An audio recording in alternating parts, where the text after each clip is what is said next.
प्यारे प्यारे बच्चे लोग आ गए कहानी सुनने को। कौन कौन आया मैं देखता हूँ। अरे श्रिया दिख रही, प्रिया दिख रही, राधिका दिख रही, काजोरी दिख रही, नित्या दिख रही, कुहू दिख रही। अरे सारी लड़कियां दिख रही। आज बच्चे कहाँ गए? अरे पीछे छुप के बैठे। अच्छा अच्छा अच्छा, मेरे को डिसीव कर रहे हैं। अरे आप लोग मुझे डिसीव नहीं कर सकते। मेरी कितनी उम्र हो गई, मेरा कितना एक्सपीरियंस है। मैं कॉलेज में था, पढ़ाया बच्चों को। कितने बच्चे अच्छे अच्छे पोस्ट पे गए। अब रिटायर होने के बाद मैं छोटे बच्चों के लिए कहानियाँ बोलना शुरू किया, ताकि बचपन से ही तुम्हारे मन में जो भी कहानी का सीख है वो तुमको मिलेंगी। बड़े होने के बाद तो कहानियाँ तुम सुनते नहीं, और एक आधी बार पढ़ भी लिए तो तुम निगलेक्ट करेंगे। हाँ, ऐसी तो कहानी होती ही रहती, ऐसा बोलेंगे ना। चलो, आज का कहानी का नंबर है 45 और कहानी का नाम है श्रेष्ठ कौन। श्रेष्ठ का मतलब मालूम? कौन बोलता? श्रिया बताओ। श्रेष्ठ का मतलब उत्तम, श्रेष्ठ का मतलब बलवान, श्रेष्ठ का मतलब ताकतवान, श्रेष्ठ का मतलब अच्छा। हाँ, अरे वाह, चार मतलब बताया तूने। अब तो बच्चों को ध्यान में आ जाएगा। तो मैं आज श्रेष्ठ कौन की कहानी बोलने वाला हूँ, ध्यान से सुनो। हाँ, एक बार सूरज भगवान और हवा, ये दोनों में बातें चल रही थी। हवा तो सब तरफ चलते रहती, हवा के सिवा तो अपन जी भी नहीं सकते। अपन जो सांस लेते ना, वही हवा। हवा अंदर लेते फिर छोड़ते, फिर हवा अंदर लेते फिर छोड़ते। कोई कोई लोग उसको प्राणायाम भी बोलते। प्राणायाम में क्या रहता? लोम अनुलोम, ऐसा। अभी तुम छोटे हैं, तुम्हारे ध्यान में नहीं आएगा। एक नाक बंद करना, दूसरे नाक से ऐसी गहरी सांस लेना, फिर उस पे वो सांस जब तक अपने शरीर के अंदर है रुकाना। जितना रुका सकते रुकाओ। जी घबराने लग गया, दूसरा नाक बंद करो, पहले नाक से, फिर हवा छोड़ो। फिर ऐसे ही चलते रहता। 10-20 बार करे तो अपने फेफड़े है ना, वो लंग्स है ना, स्ट्रांग हो जाते, मजबूत हो जाते। तो ये हवा। और सूरज तो मालूम है, सुबह सुबह तुम उठने के पहले ही निकलता हो तो कितना रेगुलर रहता। बराबर 5:45-6 बजे निकलता है, धीरे धीरे धीरे धीरे धीरे धीरे ऊपर आता है। सुबह का निकलता हुआ सूरज तुमने कभी देखा होगा तो कितना नज़ारा अच्छा लगता। और उसकी धूप कम रहती तो खुली आंखों से अपन थोड़ी देर वो नज़ारा देख सकते। किसी ने बोला दोपहर में सूरज को देखो नज़ारा, अरे तुम्हारे आंखों में तो पानी आएगा, फिर बाद में देखना नको लगेगा। तुम सूरज भगवान को फिर लाइक भी नहीं करेंगे, चंदा मामा को लाइक करें। तो लाइक तो करना ही पड़ता, क्योंकि धूप नहीं रही तो कपड़े नहीं सूखेंगे। धूप नहीं रही और बहुत बारिश हो गई, फसल गिल्ली है, तो फसल निकालने के लिए तो धूप होना। जमीन सूख गई तो फसल निकाल सकते। सूरज भगवान के अपने अपने फायदे हैं और हवा के अपने अपने फायदे। तो सूरज भगवान और हवा में क्या बातें चल रही? कौन श्रेष्ठ है दोनों में? अपने दोनों में उत्तम कौन है, सर्वोत्तम कौन है? सर्वोत्तम शब्द बहुत सारे लोग रहे तो लगाते हैं, लेकिन यहाँ दोनों में ही है बातें। तो भाई अपने दोनों में कौन अच्छा है? तो अच्छा है ना, कौन ताकत वाला है? तो अभी ये शर्यत लगाने के लिए कैसा प्रूव करेंगे ताकत वाला कौन है? किसके पास से तो जाना पड़ेगा। नहीं तो एक आधा सब्जेक्ट होना। भाई समझो एक आधा वजन है, वेट मालूम है, वेट उठाने का है। 2 लोग हैं और दोनों ने शर्यत लगाई, भाई ये 50 किलो का वजन कौन उठा सकता? जो भी उठाया वो जीत गया, वो बलवान, वो श्रेष्ठ। या एक आधा 2 बच्चों में भागने की शर्यत लग गई। एक किनारे से दूसरे किनारे तक भागना है, दोनों एक साथ भागना शुरू करे। जो लास्ट लाइन को टच करेगा उसका नंबर पहला, तो वो श्रेष्ठ दोनों में। ऐसा ये दोनों में बातें चल रही। तो एक आदमी जा रहा था रास्ते से, पंडित होगा, नीचे धोती थी पहनी हुई और शरीर पे बाकी कुछ नहीं था, एक अपना शाल ओढ़ के जा रहा था। एक गांव से दूसरे गांव जाते ना ब्राह्मण लोग माधुकरी भिक्षा मांगने को, तो वो जा रहा था। अब हवा बोली सूरज को, ये जो ब्राह्मण देवता जा रहे, इसके अंग पर की शाल अपने को हटाना है, शाल उसकी उड़ाना है। तो कौन हटाएगा, तुम हटाएंगे कि मैं हटाऊंगी, ये देखना है। पहले बताओ क्या है। बोले अपन क्या करेंगे, एक कॉइन लेंगे, हेड एंड टेल कॉइन को तुमको मालूम है, बच्चों को तो खेलते ना अपन ऐसा, हेड किसका टेल किसका, किसने हेड बोला और हेड आ गया वो जीत गया।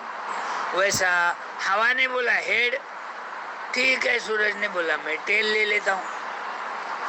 अब उछाले कॉइन, उछालने के बाद हेड आ गया ऊपर। हवा बोली हाँ मेरा आ गया, मेरा आ गया, मैं जीत गई है ना, पहले मैं ट्राई करूँगी। वो ब्राह्मण देवता के अंग पर की जो शाल है वो उड़ के जा रहा, उसको हटाना है उसके शरीर पर से, इसकी कोशिश मैं करूँगी। जैसा कभी कभी रहता है ना फर्स्ट कम फर्स्ट चांस, वैसा मेरा हेड आ गया, मैंने हेड बोला था, अब मैं कोशिश करूँ। अब हवा तो मंद ऐसी चलते रहती, लेकिन कभी कभी ज्यादा हवा आ गई अपने को अच्छा नहीं लगता। दूसरी बात, अपने बाल उड़ने लग जाते, अपन चल रहे तो आगे आगे आगे आगे बिना चलते हुए भी ऑटोमेटिक सरकने लगते। कभी कभी हवा से धूल के मिट्टी के बारीक बारीक पार्टिकल्स भी आंखों में जाते।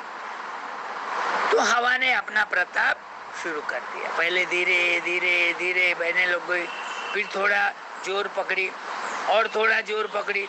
जैसे जैसे हवा जोर पकड़ रही, ज्यादा बह रही, वैसा वैसा ब्राह्मण देवता क्या कर रहा, अपनी शाल को ठंडी बज रही बोलकर और ज्यादा गच्च पकड़ के, दोनों हाथों से पकड़ के अपने बॉडी पे रखने लग गया। बहुत बहुत हवा छोड़ने के बाद भी वो शाल ब्राह्मण देवता के कंधे पर से नहीं हटी। क्यों? उसको ठंडी बज रही थी। क्यों? वो खुला था। क्यों? तो हवा ज्यादा छूट रही थी और ब्राह्मण देवता की उम्र भी ज्यादा थी, तो शाल कुछ हटी नहीं। हवा ने सूरज को बताया, भाई मैं तो थक गई, मैं कितना भी जोर से भाई तो कुछ हवा वो शाल को उड़ा नहीं पाई। ठीक है बोले, अब तेरी कोशिश हो गई, अब मैं कोशिश करूंगा। अब सूरज भगवान क्या करने लग गए, सुबह सुबह का सूरज, ब्राह्मण देवता जा रहे तो हंसी खुशी से जा रहे, सूरज भी हंस रहा, ऐसा फ्रेश होके आता ना सुबह सुबह।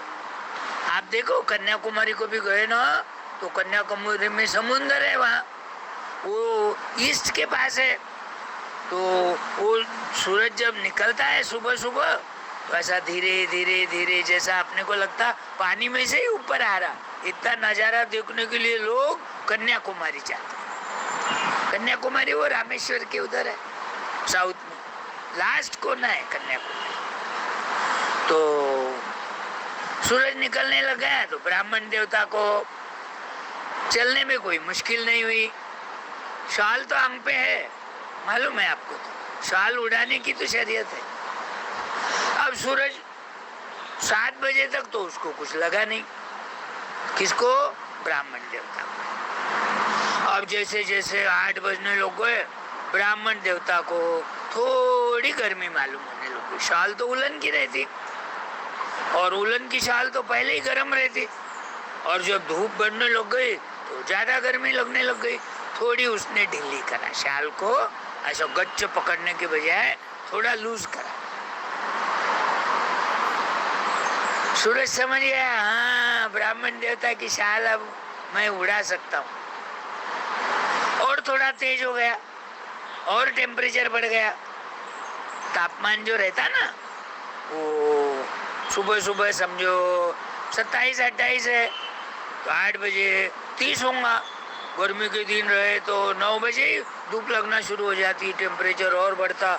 इस साल तो तुमने सुना होगा गर्मी के दिनों में तो कहाँ कहाँ 40, 42, 45 डिग्री तक तापमान गया था। कितनी परेशानी हो जाती। अपन एसी लगाते, दरवाजे खोला रखते, हवा आती क्या रास्ता देखते, गच्ची पे जाके बैठते तो गर्मी ज्यादा सहन नहीं होती आदमी को, बारिश भी ज्यादा सहन नहीं होती, ठंडी भी ज्यादा सहन नहीं होती।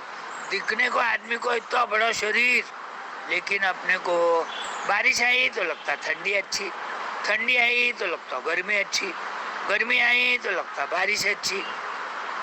तो आदमी को कुछ भी सहन नहीं होता ज्यादा। तो अब ये अपनी शाल ढीली ढीली करने लग गया, गर्मी होने लग गई, पसीना आने लग गया। वो अपनी धोती से पसीना एक हाथ से पूछ रहा, एक हाथ से शाल पकड़ा है। और थोड़ा टेम्परेचर बढ़ गया, उसने कंधे पर से निकाल के हाथ में ले लिया। नहीं पहन सकते, कंधे पे नहीं रख सकते, उसके ध्यान में आ गया क्योंकि तापमान बढ़ रहा। सूरज अब क्या हो गया, 11 बज गए। 11 बजे तो कितना ज्यादा तापमान रहेगा, 11:30 बजे। हवा देख रही उसका प्रताप, ब्राह्मण की तरफ देख रही, सूरज के पास देख रही, ब्राह्मण के पास देख रही, सूरज के पास देख रही। सूरज जैसा जैसा आसमान में ऊपर ऊपर आ रहा, ब्राह्मण देवता परेशान हो रहा। आखिरी में जब टेम्परेचर ज्यादा हो गया तो ब्राह्मण देवता परेशान हो गए और उसने शाल नीचे फेंक दी। नको, शाल ओढ़ने से अपने को परेशानी हो रही ना, बिना शाल के चले। तो शरीयत क्या थी, उसके कंधे पर से शाल कौन हटाएगा। कहानी ध्यान से सुना बच्चों लोगों ने, बताओ किसके प्रताप से, किसके ताकत से, किसके शक्ति से ब्राह्मण देवता ने कंधे पर से शाल हटाया। कौन बोलेगा, काजोरी बोलेंगे। अरे वाह काजोरी बेटा कौन से क्लास में हो, 6th। अरे वाह वाह, तुम तो इंग्लिश स्कूल में हो, 6th में हो। दिखने को तो कितनी छोटी हो, हाइट कम है। हाइट बढ़ने के लिए रस्सी पर से उड़ा मारना, कूदा मारना, ग्राउंड पे भागना, बास्केटबॉल खेलो तो तुम्हारी हाइट बढ़ेगी। हाइट अच्छी लगी, हाइट अच्छी रही ना 5, 5.5 फीट तो अच्छा लगता, और वही एक आधी लड़की छोटी रही तो उतना अच्छा नहीं लगता, हाइट बढ़ा।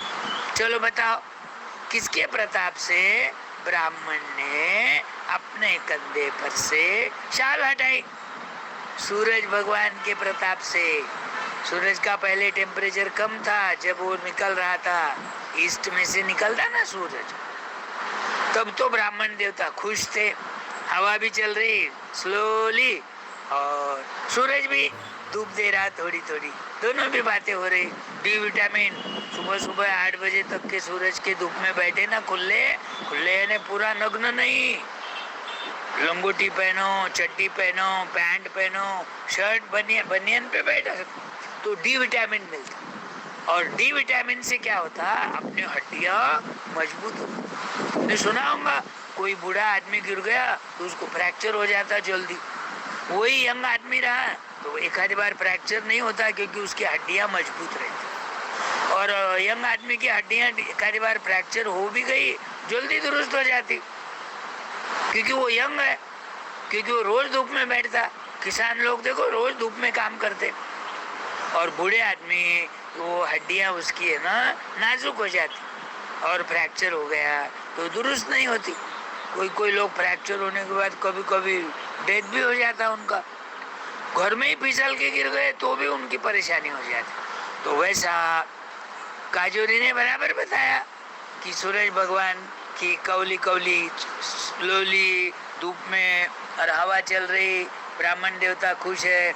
जैसे टेम्परेचर बढ़ गया वो शाल लूज करते गया, और जब टेम्परेचर ज़्यादा हो गया उसने शाल अपने कंधे पर से उठा के हाथ में ले लिया, और टेम्परेचर बढ़ गया तो नीचे जमीन पे रख दिया और बैठ गया थोड़ी देर के लिए।